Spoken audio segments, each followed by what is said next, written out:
하나님은 사랑의 하나님이시기도 하지만 공의의 하나님이십니다.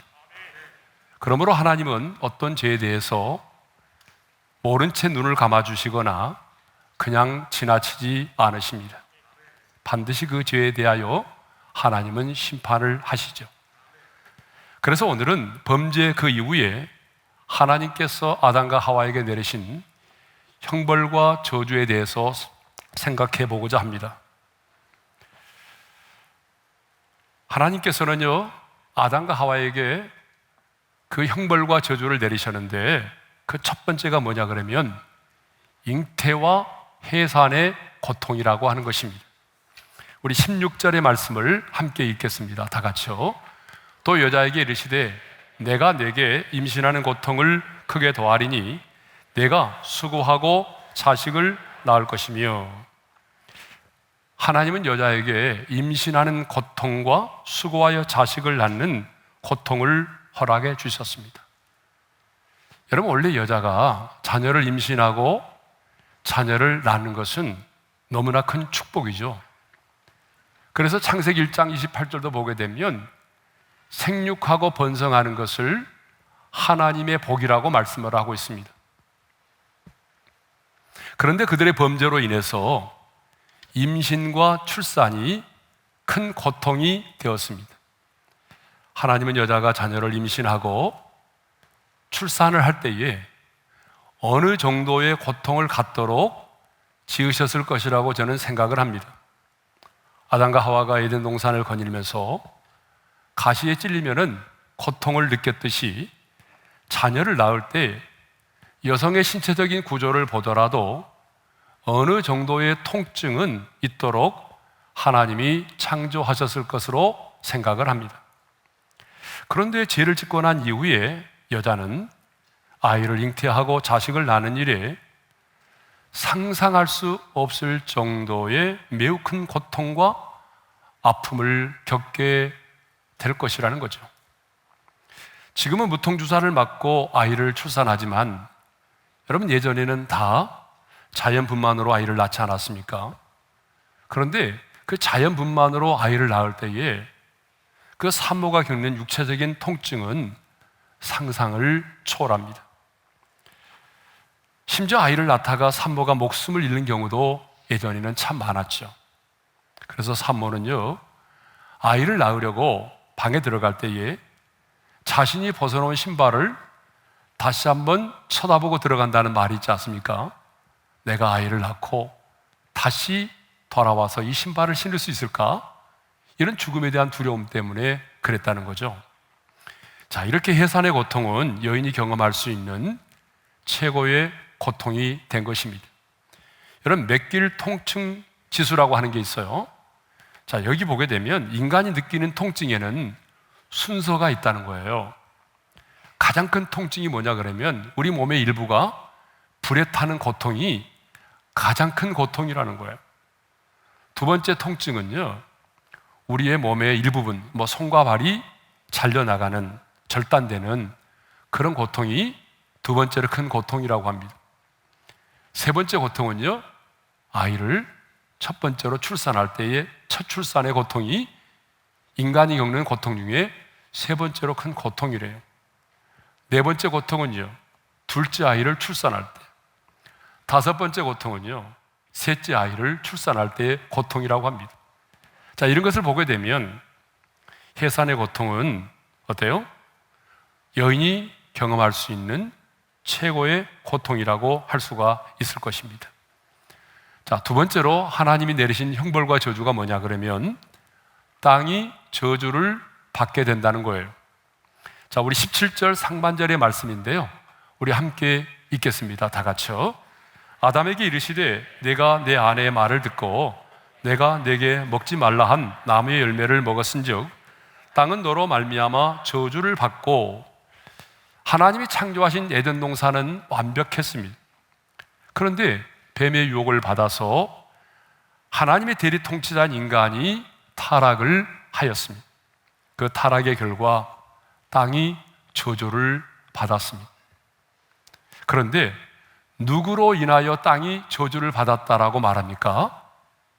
땅은 너로 말미암아이죠. 여기서 너는 누구죠? 자, 하나님의 언약의 대상이며 하나님의 형상대로 지음을 받은 첫사람 아담을 말합니다. 그런데 첫사람 아담이 범죄함으로 그 땅이 함께 저주를 받았다는 거예요. 여러분, 땅이 뭘 잘못했습니까? 땅은 잘못한 것이 하나도 없어요. 그런데 인간이 죄를 지었는데 왜 땅이 저주를 받습니까? 그것은 하나님의 대리 통치자인 우리 인간이 죄를 지었기 때문입니다. 하나님이 당신의 형상대로 우리 인간을 만드시고 우리 인간에게 땅에 충만하고 땅을 정복하라고 하는 그런 사명을 주셨습니다. 그런데 하나님을 대신해서 모든 만물을 주관하고 다스리던 인간이 그만 죄를 짓고 타락을 하게 된 것입니다. 그러므로 우리 인간의 타락과 함께 땅도 저주를 받게 된 것입니다. 근데 여기 저주를 받고 할 때에 이 저주라고 하는 히브리 단어가요, 아라르라고 하는 말이거든요. 그런데 이 뜻이 뭐냐면 가까이 오지 못하게 하다, 금지하다라고 하는 뜻을 가지고 있습니다. 그러므로 땅이 저주를 받았다라고 하는 것은 하나님의 은혜의 손길로부터 멀어지게 된 것을 말합니다. 이렇게 하나님이 지으신 땅이 저주를 받아서 하나님의 은혜의 손길로부터 멀어지게 되니까 땅이 어떻게 되었을까요? 황폐하게 된 거죠. 예? 땅의 기름짐과 그 땅의 풍요로움이 사라지고 만 것입니다. 그래서 18절을 보게 되면 땅이 가시덤불과 엉겅퀴를 내었다라고 말하고 있잖아요. 우리 18절의 말씀을 읽겠습니다. 다 같이요. 땅이 내게 가시덤불과 엉겅퀴를 낼 것이라. 자, 농사를 지어본 분들은 아시겠지만 이 가시덤불은요, 농사에 어때요? 큰 장애물이 되는 거잖아요. 뿐만 아니라 엉겅퀴 역시 온몸에 가시가 돋아 있습니다. 꼭 마치 식물 고슴도치처럼 되어 있잖아요. 그렇기 때문에 이 가시덤불과 엉겅퀴는 농사를 짓는 일에, 또 열매를 맺는 일에는 아무런 도움이 되지 않고 너무나 큰 장애물이 되는 것입니다. 이렇게 아담과 하와로 인해서 땅이 저주를 받았습니다. 이것을 보게 되면요, 땅은 그 땅을 밟고 살아가는 우리 인간과 아주 밀접한 관련이 있다는 거예요.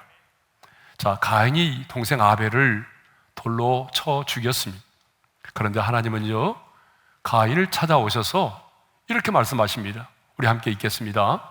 내 아우의 핏소리가 땅에서부터 내게 호소하느니라. 여러분, 피는 소리를 내지 않습니다.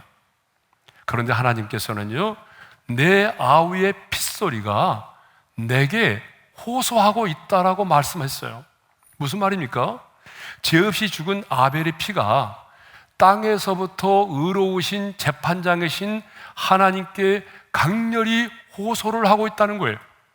그리고 하나님은 가인에게 땅에서 저주를 받으리니 땅에서의 저주를 선포하셨습니다. 그러면 하나님이 선포하신, 가인에게 선포하신 그 땅에서의 저주가 뭘까요? 창세기 4장 12절의 말씀을 읽겠습니다. 다 같이요. 내가 밭을 갈아도 땅이 다시는 그 효력을 내게 주지 아니할 것이요 너는 땅에서 피하며 유리하는 자가 되리라. 하나님께서 가인에게 내리신 땅에서의 저주는요, 첫째로 뭐예요? 땅이 다시는 그 효력을 내게 주지 않는다는 거예요. 이 말은 무슨 말입니까? 인간이 어떤 노력을 다한다고 할지라도 땅의 소출에는 한계가 있을 것임을 말씀하신 것입니다. 두 번째는 뭐예요? 땅에서 피하며 유리하는 자가 되리라고 그랬죠. 자, 이 말씀은요, 가인이 꼭 술에 취해서 중심을 잡지 못하고 비틀거리는 것처럼 마음의 안식을 얻지 못한 채 불황자처럼 이 땅 저 땅을 떠돌아다니는 떠돌이 인생을 살 수밖에 없다는 거예요. 창세기 6장을 보게 되면 노아의 시대의 사람들이 부패하였습니다. 노아 시대의 사람들이 하나님 앞에서 가증스러운 죄를 지었어요. 그런데 성경은 뭐라고 말하냐면 창세기 6장 11절의 말씀을 읽겠습니다. 다 같이요. 그때에 온 땅이 하나님 앞에 부패하여 포악함이 땅에 가득한지라. 그 땅을 살아가는 사람들이 부패하고 포악했는데 하나님은 뭐라고 말씀하십니까? 온 땅이 하나님 앞에 부패하고 포악함이 땅에 가득했다라고 말하죠. 그 다음 구절 읽어볼까요? 다 같이요. 하나님이 보신즉 땅이 부패하였으니.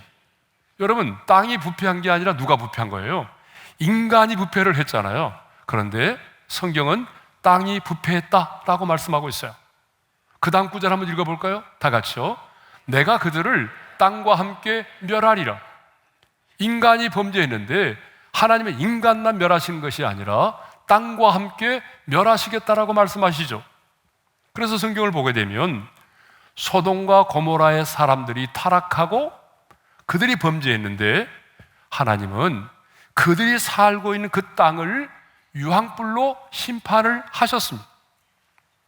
반면에 하나님의 사람 이삭은 가는 곳곳마다 땅을 파게 되면 물의 근원을 만났습니다. 다른 사람들이 땅을 파면 물이 나오지 않는데, 그런데 이상하게도 어때요? 이삭이 가는 곳마다 땅을 파게 되면 물의 근원을 만나게 된 거죠. 반면에 소돔과 고모라는 의인 10명이 없어서 하나님의 심판을 받아야만 했던 거죠. 여러분, 말라기 3장 12절에 보게 되면, 자, 말라기 3장은 11조에 관한 말씀이잖아요. 온전한 11조를 드리는 자에게 하나님이 이런 축복을 약속하셨어요. 우리 함께 읽겠습니다. 다 같이요.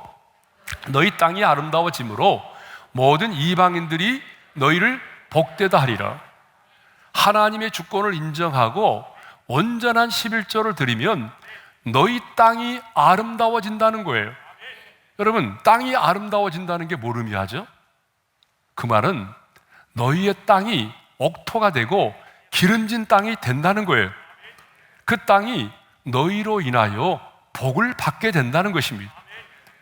자, 여러분, 이 말씀을 보게 되면 우리 인간과 땅은요, 어때요? 뗄래야 뗄 수 없는 공동 운명체임을 우리가 알 수 있습니다. 제가 2008년도에 과테말라 집회를 다녀온 적이 있습니다. 그때도 치안은 별로 좋지 않았어요. 집회를 마치고 상당히 떨어져 있는 그 알모롱가라고 하는 그 지역을 장로님이 내어준 방탄차를 타고 제가 다녀왔습니다. 처음으로 방탄차를 타봤어요. 예. 제가 왜 알모롱가를 가게 되냐 그러면 20년 전만 해도 알모롱가는요, 폭력이 난무하고 부모들은요, 자녀 교육에 별로 관심도 보이지 않고 그 마을 자체가 너무나 가난했어요. 대부분의 성인 남자들은요, 알코올 중독으로 인해서 크고 작은 싸움이 그 마을에서는 떠나지 않았습니다. 그 마을에 감옥이 4개나 있을 정도로 저주받은 그런 도시였습니다. 그런데요, 이런 도시가 놀랍게 변화됐습니다. 마을 사람 80%가 예수를 믿는, 그러니까 10사람 중에 8명이 예수를 믿는 복음화 마을이 된 거예요. 여러분, 당연히 4개의 감옥도 다 사라졌겠죠? 36개 술집 중에 33개가 사라졌습니다. 그리고 가장 깨끗하고 행복한 도시로 바뀌었어요. 그런데 더 놀라운 사실은 땅이 복을 받아서 기름진 땅이 되고 말았다는 거예요. 그래서 빈곤이 사라졌어요. 예?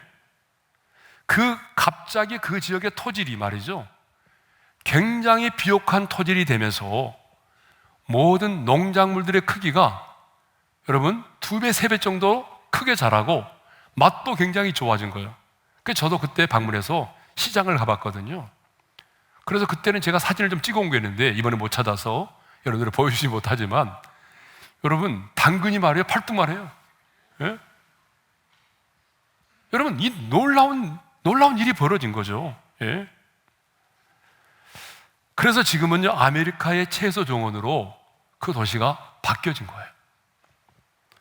여러분, 어떻게 이런 어둡고 범죄의 소굴이었던 이런 도시가 이렇게 변화될 수 있었을까요? 거기에는요, 이 지역 출신인 마리아노 목사님의 목숨을 건 중보 기도가 있었기 때문입니다.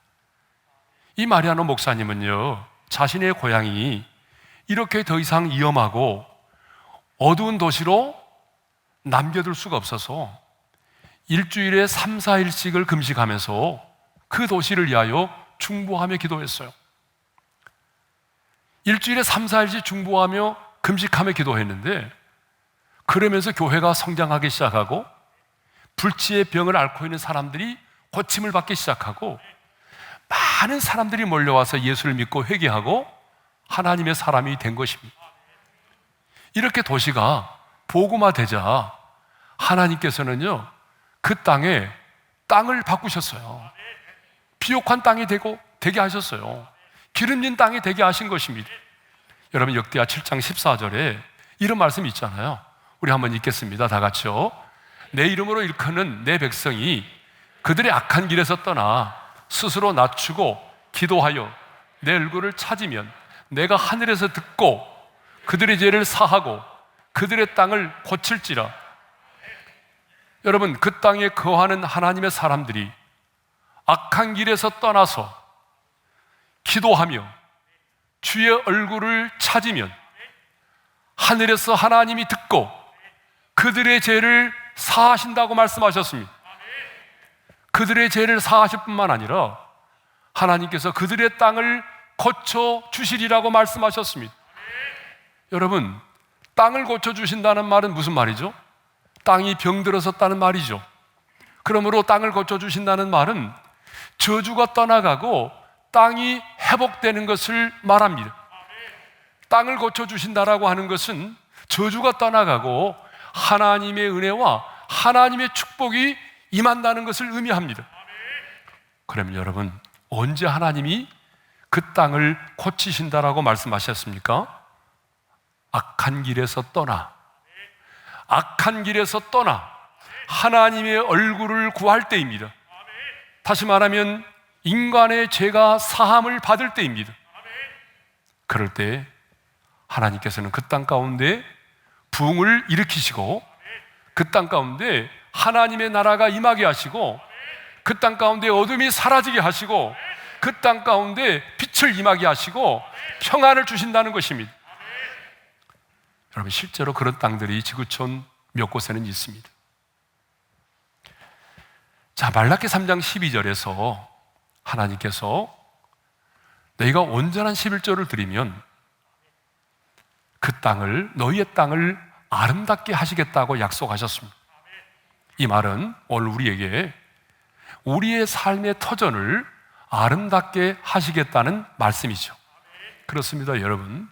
우리가 하나님의 주권을 인정하고 하나님이 내 인생의 주되심을 고백하고 우리가 온전한 11조를 하나님께 드리고 그리고 악한 길에서 떠나서 하나님의 얼굴을 구하면 하나님께서 우리의 기도를 들으시고 우리의 죄를 사하실 것입니다.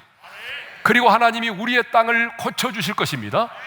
우리의 땅을 아름다운 땅으로 바꾸어 주실 것입니다. 우리의 삶의 터전이 아름다워질 것이라는 얘기죠.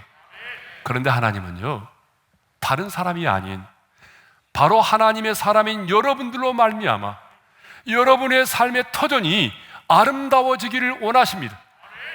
여러분들로 말미암아 여러분의 삶의 터전이 저주가 사라지고 하나님의 은혜와 평강이 임하기를 원하십니다. 그러므로 땅이 회복되려면 인간이 먼저 어떻게 해야 될까요?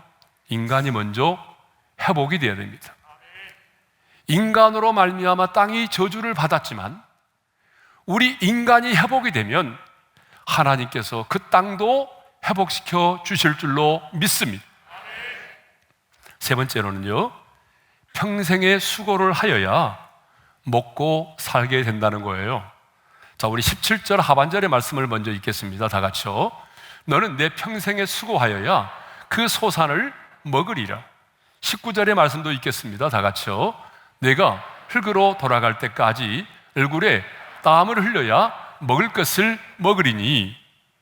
자, 아담과 하와가 범죄하여 타락함으로 수고하여야 그 소산을 먹게 된다는 것입니다. 자, 노동관이 바뀐 거죠.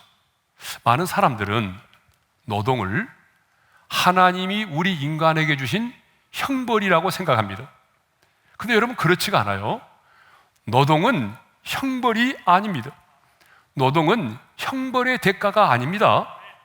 노동은요, 타락하기 이전부터 있었습니다. 우리 인간이 타락하기 이전부터 노동은 존재했어요. 자, 창세기 1장 28절의 말씀을 읽겠습니다. 다 같이요. 땅을 정복하라. 바다의 물고기와 하늘의 새와 땅에 움직이는 모든 생물을 다스리라. 하나님께서 우리 인간을 창조하고 주신 사명이잖아요. 거기 보게 되면 땅을 정복하라, 이거 일 아닙니까? 모든 생물을 다스리라, 이것도 일이죠. 예. 그러니까 하나님은 우리 인간을 지으실 때 무의도식하도록 짓지 않았어요. 하나님은 우리 인간을 일하는 존재로 지으셨습니다. 하나님은 처음부터 우리 인간에게 노동의 사명을 주셨습니다. 여러분, 창세기 2장 15절을 보게 되면요, 더 분명하게 알 수가 있어요. 우리 창세기 2장 15절의 말씀을 읽겠습니다. 다 같이요. 여호와 하나님이 그 사람을 이끌어 에덴 동산에 두어 그것을 경작하며 지키게 하시고. 왜 하나님께서 아담을 지어서 에덴 동산에 두게 하셨다라고 말하죠? 에덴을 경작하게 하시고 지키게 하시기 위함이라는 거예요. 여러분, 경작한다는 거 일 아닙니까? 지킨다는 거 일 아닙니까? 그러니까 하나님은 우리 인간을 지으실 때에 그냥 무의도식하는 인간으로 짓지 않았어요. 일할 수 있는 존재로 지으셨습니다. 그런데 아담과 하와가 범죄하여 타락함으로 말미암아 이제 노동관이 바뀐 거예요. 이제는요, 노동이 생존의 수단으로 바뀌어버린 거예요. 평생에 수고하여야 그 소산을 먹게 되고 얼굴에 땀을 흘려야만이 먹을 것을 먹게 되는 그런 노동으로 바뀌어버린 거예요. 그러면 여러분, 궁금하시죠? 타락하기 이전에 우리 인간의 노동은 무엇이었을까요? 타락하기 이전에 우리 인간의 노동은 어떤 것이었을까요? 자, 충만하고 정복하고 다스리라고 하는 하나님의 문화적인 명령을 이 땅 가운데 실현하는 것이었어요. 타락하기 전에 우리의 노동은 하나님이 창조하신 이 피조 세계를 더 아름답게 가꾸고 꾸미는 것이었어요. 더 아름답게 만드는 것이었어요.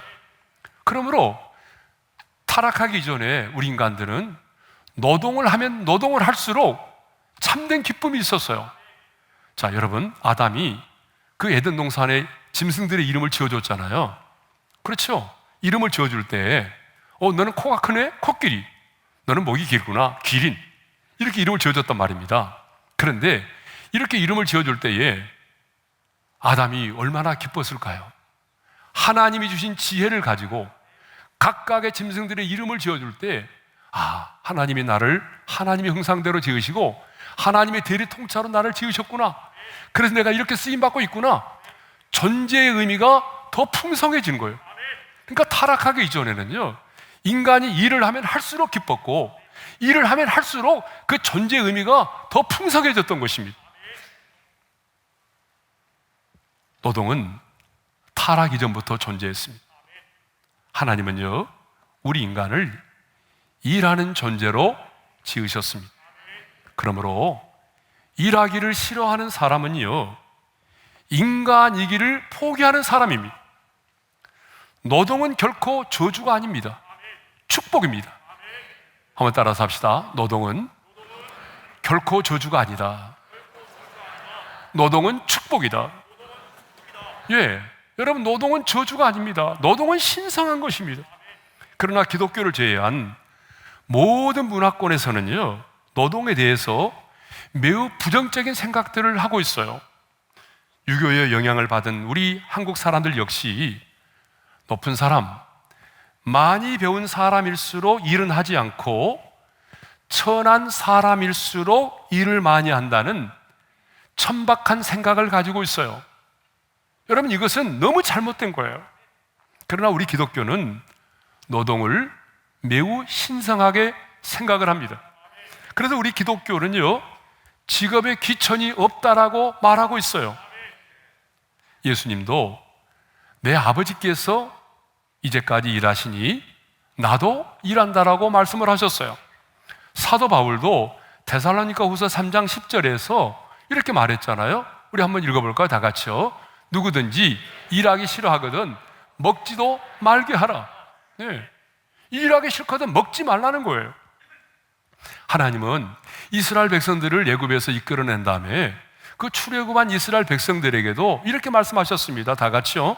너는 엿새 동안에 내 일을 하고 일곱째 날에는 쉬라. 그러니까 엿새 동안은요, 땀 흘려 열심히 일을 하라는 거예요. 그리고 일곱째 날에는요, 쉬라는 것입니다. 여러분, 물어보겠습니다. 쉼이 먼저입니까? 아니면 일이 먼저입니까? 일이 먼저예요.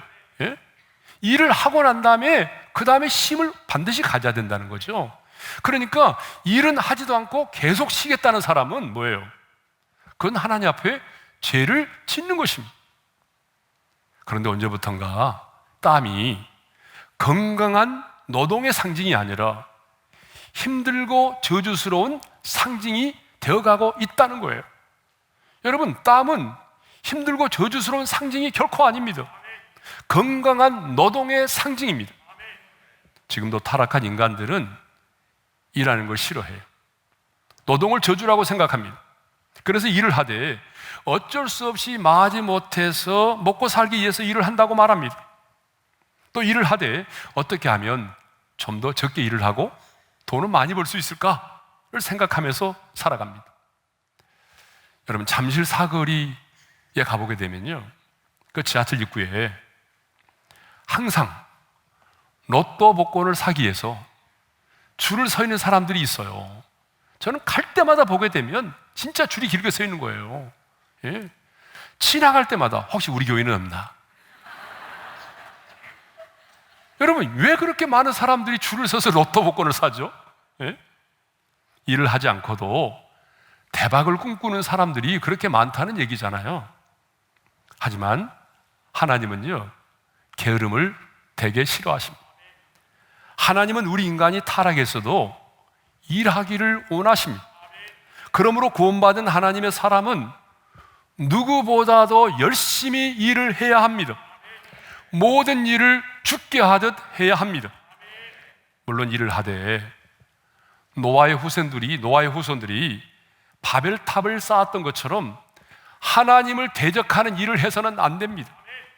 하나님의 창조의 질서를 무너뜨리고 세상을 어지럽히고 누군가로 하여금 눈물 짓게 만들고 누군가에게 손해를 끼치고 그리고 누군가로 하여금 죄를 짓게 하는 그런 일을 해서는 안 됩니다. 하나님의 사람은 일을 하되 하나님이 지으신 이 세상을 어떻게 하면 더 아름답게 하고 더 풍성하게 할까? 하나님이 창조하신 이 세상을 더 가꾸기 위해서 일을 해야 됩니다. 현실적으로는요, 내 가족들의 부양과 그리고 가족들의 필요를 위해서 우리는 일을 해야 하는 것입니다. 더 나아가서 하나님의 사람이 누리는 하나님의 나라의 확장을 위해서 하나님이 내게 주신 거룩한 비전을 위해서 일을 해야 됩니다. 그것만이 아니라 누군가에게 기쁨을 주고 또 다른 사람들의 필요를 채워주기 위해서 우리는 일을 해야만 하는 것입니다. 여러분, 우리가 이런 정신을 가지고 이런 노동에 대한 가치관을 가지고 일을 하게 되면 일을 하는 것 자체가 우리에게 기쁨이 되고 보람이 되고 즐거움이 되는 것이죠. 예. 마지막 네 번째는 흙으로 돌아가라는 것입니다. 자, 19절 하반절의 말씀을 읽겠습니다. 다 같이요. 너는 흙이니 흙으로 돌아갈 것이니라 하시니라. 너는 흙이니 흙으로 돌아가라고 하는 이 말씀은 육체의 죽음을 의미합니다. 하나님은 분명히 이렇게 말씀하셨잖아요. 내가 먹는 날에는 반드시 어떻게 하리라? 죽으리라. 이 선악을 알게 하는 나무의 열매를 따먹으면 반드시 죽는다라고 주님이 말씀하셨어요. 그러면 아담과 하와는 이 선악을 알게 하는 나무의 열매를 따먹었을 때 곧바로 죽었을까요? 아닙니다. 곧바로 죽지 않았어요. 성경을 보게 되면 아담은 셋을 낳은 후에 800년을 지내며 자녀를 낳은 후에 930세에 죽어 흙으로 돌아갔습니다. 왜 우리 인간 세계에 죽음이 왔어요? 그것은 언약의 당사자인 아담 한 사람의 범죄로 말미암아 사망이 우리 가운데 왔다라고 말씀하고 있어요. 자, 로마서 5장 12절이죠. 다 같이 읽겠습니다. 시작. 한 사람으로 말미암아 죄가 세상에 들어오고 죄로 말미암아 사망이 들어왔나니. 그렇습니다. 한 사람 아담의 범죄로 인해서 죄가 이 세상에 들어오고 모든 비참함이 시작이 됐고 사망이 우리 가운데 들어와 왕노릇하기 시작한 것입니다. 그러므로 아담의 후손인 우리 모두는 죽습니다. 여러분, 모든 사람이 죽습니다. 이대한 영도 죽습니다. 불로초를 구했던 진시 황제도 죽었습니다. 더 이상 정복할 땅이 없어서 울었다는 알렉산더 대제도 죽었습니다. 모든 사람이 죽어요. 며칠 전 뉴스를 보니까 세계 최고의 미남 배우 프랑스 알랭 둘롱이 안락사를 선택했다라고 하는 뉴스를 본 적이 있습니다. 지구촌의 문 여성들의 마음을 어때요? 제가 중학교 다닐 때 미술 선생님이 여선생님이었는데 자기가 제일 좋아하는 남자가 바로 저 알랭 둘롱이에요. 그런데 여러분, 세계에서 가장 잘생긴 미남도 죽습니다. 모든 사람이 죽습니다. 그런데 사람들은요, 죽음이 나와는 전혀 상관이 없는 것처럼 생각하면서 이 세상을 살아갑니다. 아닙니다. 우리 모두는 죽습니다. 그런데 죽음이 끝이 아니지 않습니까? 우리 육신은 흙에서 나왔기 때문에 다시 흙으로 돌아가지만 우리 영혼은 하나님께로부터 왔기 때문에 다시 하나님의 품으로 돌아가는 것입니다. 하지만 우리에게 있어서 죽음은 끝이 아니라 영원한 세계의 시작입니다. 하지만 언젠가는 이 땅을 떠나야 하는 것이 너무나 분명한 사실이지만 내 가족에게, 내 자신에게 다가오는 죽음을 맞이하는 것은 결코 쉬운 일이 아닙니다. 그러므로 우리에게는 믿음이 필요합니다. 여러분, 왜 믿음이 필요할까요? 현실적으로 보게 되면 내 희망과는 상관없이, 내가 기대했던 시기와는 상관없이 하나님께서 내 영혼을 더 빨리 부르실 수 있기 때문입니다. 내 영혼만이 아니라 내 가족 중에 한 사람도 우리가 기대했던 그 시간이 아니라 더 빨리 하나님이 부르실 수 있기 때문이죠. 지난주에도 우리 교회도 젊으신 분이 2분이나 세상을 떠났습니다. 너무 마음이 아팠어요. 사실 우리는 이해가 안 돼요. 우리 입장에서는 이해가 안 됩니다. 그렇지만 우리가 하나님의 나라에 들어가 보게 되면 왜 하나님께서 그 영혼을 그렇게 빨리 부르셨는지 우리는 그때 그 이유를 알게 될 것입니다.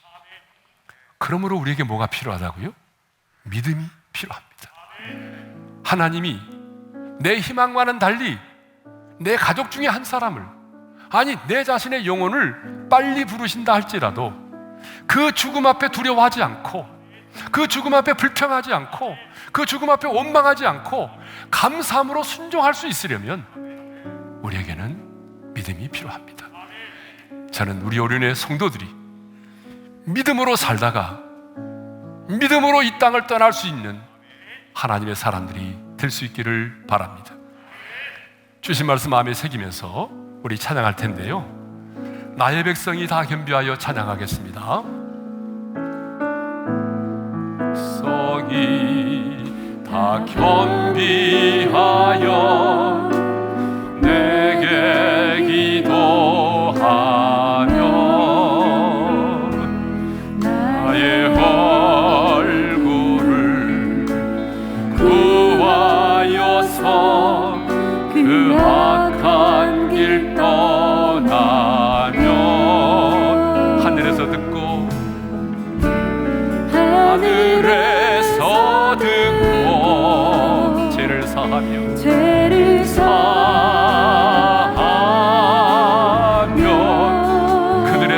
고치리라. 그들의 땅을 고치리라.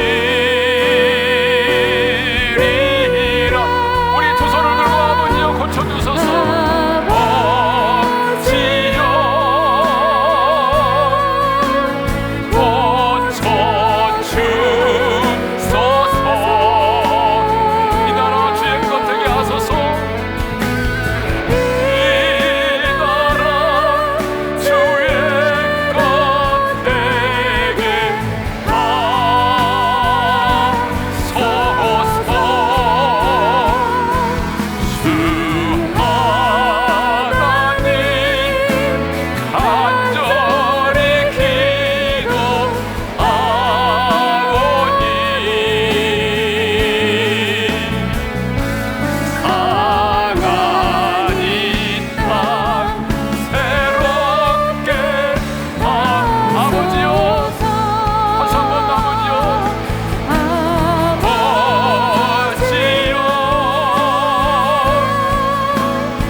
땅이 인간으로 말미암아 저주를 받았습니다. 그런데 여러분, 우리가 살고 있는 지금 이 땅이 고통과 신음 가운데 있습니다. 2년이 넘는 세월 동안에 코로나 바이러스로 인해서 얼마나 많은 사람들이 죽어가고 있습니다. 우리 대한민국도 1000만 명이 넘는 사람들이 확진 판정을 받았습니다. 왜 이 땅이 이렇게 신음하게 되었을까요? 우리 인간들의 탐욕입니다. 우리 인간들의 교만입니다. 하나님의 창조의 질서를 부정하고 과학의 바벨탑을 쌓으며 하나님의 이름을 대적했던 우리의 교만과 우리의 탐욕의 제약 때문입니다. 하나님, 이제 이 약한 길에서 떠나게 하시고 우리가 하나님 얼굴을 구하며 기도할 때 하나님께서 우리의 죄를 사하시고 이 땅을 고쳐 주시옵소서. 하나님, 노동은 신선한 것임을 깨닫고 주어진 이의 땀을 흘리며 최선을 다하여 하루하루를 살아가게 도와주옵소서. 하나님이 내 영혼을 부르실지라도 내게 믿음을 주셔서 불평하지 않게 하시고 원망하지 않게 하시고 평안한 마음으로 감사하는 마음으로 하나님이 내게 부르신 그 죽음을 맞이할 수 있는 하나님의 사람이 되게 해달라고 우리 주여 한번 부르고 기도하겠습니다. 주여! 할렐루야. 우리 아버지 하나님 감사합니다. 땅이 인간으로 말미암아 저주를 받았습니다. 가시나무와 금길을 내었습니다. 그렇습니다. 주님, 지금도 우리가 이 땅을 살아가는 우리들이 범죄하고 하나님 앞에 우상을 숭배하고 하나님의 이름을 모독하고 과거의 바벨탑을 쌓으며 하나님을 대적했던 우리의 탐욕의 제약으로 말미암아 이 땅이 고통과 신음 가운데 있습니다. 하나님의 이제 우리가 간 길에서 떠나서 하나님의 얼굴을 구하며 하나님의 얼굴을 구하며 간절히 기도하오니 주여 우리의 제약을 용서하여 주시옵고 하나님이여 우리의 죄를 사하여 주시며 우리의 땅을 고쳐주시옵소서. 우리의 상한 이 땅을 치료하여 주시기를 간절히 원합니다. 거룩하신 아버지 하나님, 이제는 노동은 하나님 우리에게 주신 최고의 선물임을 깨닫고 천하게 여기지 아니하고 우리의 주어진 일에 땀을 흘려 최선을 다하는 하나님의 사람들이 되기를 원합니다. 무엇을 하든지 간에 하나님 아버지 모든 일을 죽게 하듯 할 수 있는 하나님의 사람들이 되게 하여 주시기를 간절히 바라옵고 원합니다. 너는 흙이니 흙으로 돌아갈지어다. 주님이 말씀하여 주셨습니다. 그렇습니다. 주님, 우리도 언젠가는 이 땅을 떠날 수밖에 없는 하나님의 사람들인데 우리에게 믿음을 주셔서 내가 원하는 시간에 하나님이 부르시지 않을지라도 불평하지 말게 도와주시고 감사하는 마음으로 우리의 인생의 죽음을 맞이할 수 있도록 우리에게 믿음을 도와여 주옵소서.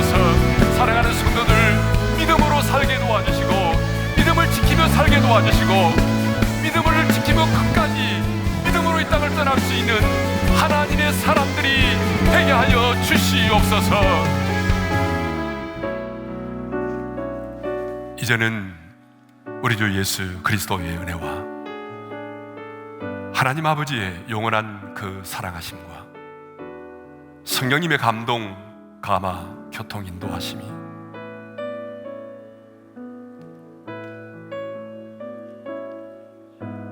이 땅에서 사는 동안 악한 길을 떠나 하나님의 얼굴을 구하여 제사함을 받고, 그래서 이 땅이 고침을 받고 이 땅 가운데 하나님의 나라가 임하기를 소망하고, 하나님이 내 영혼을 부르시는 그날에 불평하지 않고 원망하지 않고 믿음으로 순종하며 부르심을 받기를 소망하는 모든 성도들 위해 이제로부터 영원토록 함께 하시기를 축원하옵나이다. 아멘.